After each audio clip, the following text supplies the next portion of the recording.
Sudah ada contoh. Ulama yang asalnya miskin, kemudian nggak pinter, jadi ulama hebat. Ya kan? Berarti bukan bakat. Itu bukan persoalan bakat. Ya, Makanya kuncinya jadi, malu. Sudah sekarang lakukan prosesnya dengan baik. Yakin dengan jalan ini, nanti Allah akan tata. Gitu loh. Nah itu namanya kullun muyassarun lima khuliqa.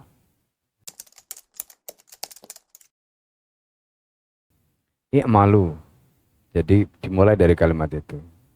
I'malu. Jadi kunci yang pertama itu adalah kamu harus melakukan sesuatu. Ketika kita sudah melakukan i'malu, berikutnya itu adalah kulun muyassarun lima khuliqala. Itu kalimatnya Nabi. Kulun muyassarun, masing-masing orang itu akan dimudahkan. Lima khuliqala, untuk apa? Dia itu memang Allah ciptakan. Jadi kuncinya pertama itu dimulai dari i'malu dulu. Amalnya dulu. Jadi misalnya ma'had ini itu sudah menyediakan wadah. Supaya apa? Anak itu bisa belajar. Mulai dari fasilitasnya kita berikan sedemikian rupa, SDM-nya, sistemnya. Itu kan untuk ibaratnya ekosistem. Jadi kalau bibit itu kita tanam di tanah yang subur. Gitu. Nah, karena itu kemudian proses berjalan. Itu yang namanya i'malu tadi. Nanti kemudian seperti apa? Nah inilah kemudian dalam perjalanan tadi, kalau dalam hadis Nabi itu ketika Nabi cerita tentang kul hadi sabili, ini jalanku.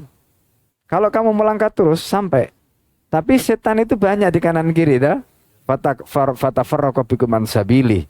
Yang manggil-manggil itu, kamu belok sini, kamu belok sini, belok sini. Akhirnya malunya belok, gitu. Nah itu yang jadi masalah. Nah karena itu kemudian ketika bicara soal bakat dalam konteks tadi nggak relevan, gitu.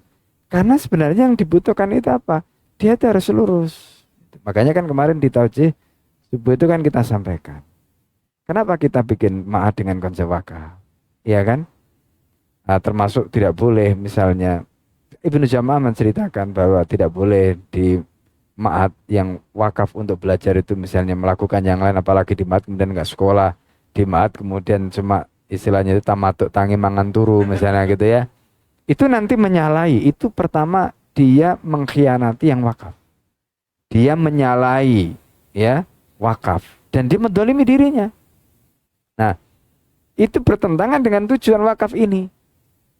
Nah, kenapa kita bikin dengan konsep itu? Supaya kemudian ini dibangun dengan kesadaran kolektif bersama-sama.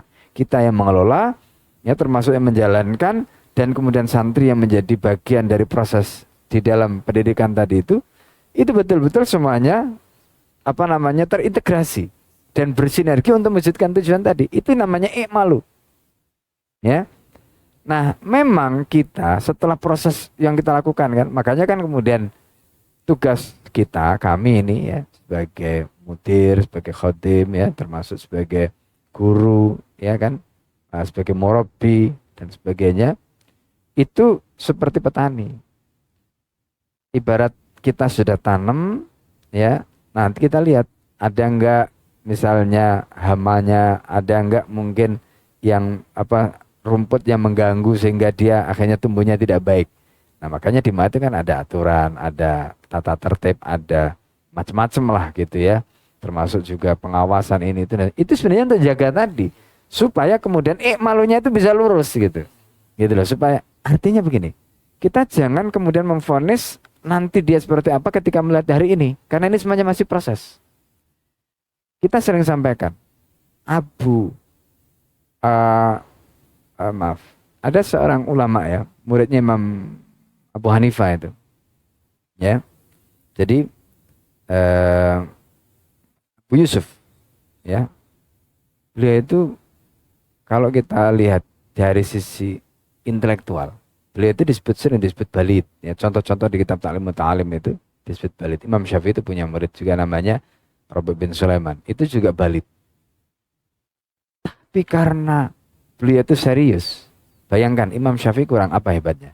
Belajar kitab Ar-Risalah itu sampai butuh waktu 40 kali. Dan sampai Imam Syafi'i itu mengatakan kalimatnya yang masyhur itu, la at'amtuka ilman, la at'amtuka.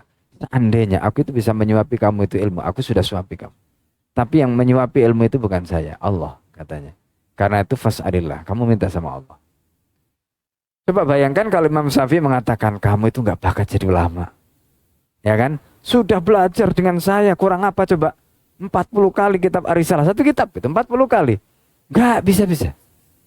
Coba seandainya Imam Syafi'i mengatakan kami ini nggak bakat jadi ulama, sudahlah, mundur saja gitu. Sudah. Nggak akan ada transmitter, artinya orang yang membawa madhab Syafi'i, qaul jadidnya Imam Syafi'i di Mesir. Padahal yang membawa itu adalah muridnya yang tulalit tadi itu. Nah, muridnya yang slow learner tadi itu. Imam Abu Hanifah punya penerus yang kemudian meneruskan madhab Abu Hanifah. Padahal Abu Yusuf itu sudahlah tulalit, miskin lagi. Jadi kalau tadi Mbak Umar bertanya bagaimana caranya ekonomi tadi. Loh, itu kembali pada mental kita. Kalau kita berpikirnya seperti Abu Yusuf tadi, ekonomi nggak ada masalah, ya kan? Yang penting serius. Ya, anak misalnya sudahlah kondisinya tidak ada, terus juga nggak pinter-pinter misalnya. Kalau kita ingat cerita Abu Yusuf tadi, maka sudah ada contoh ulama yang asalnya miskin, kemudian nggak pinter jadi ulama hebat, ya kan? Berarti bukan bakat. Itu bukan persoalan bakat. Ya. Makanya kuncinya jadi, malu. Sudah sekarang lakukan prosesnya dengan baik, yakin dengan jalan ini, nanti Allah akan tata. Gitu loh. Nah itu namanya kullun muyassarun lima khuliqa.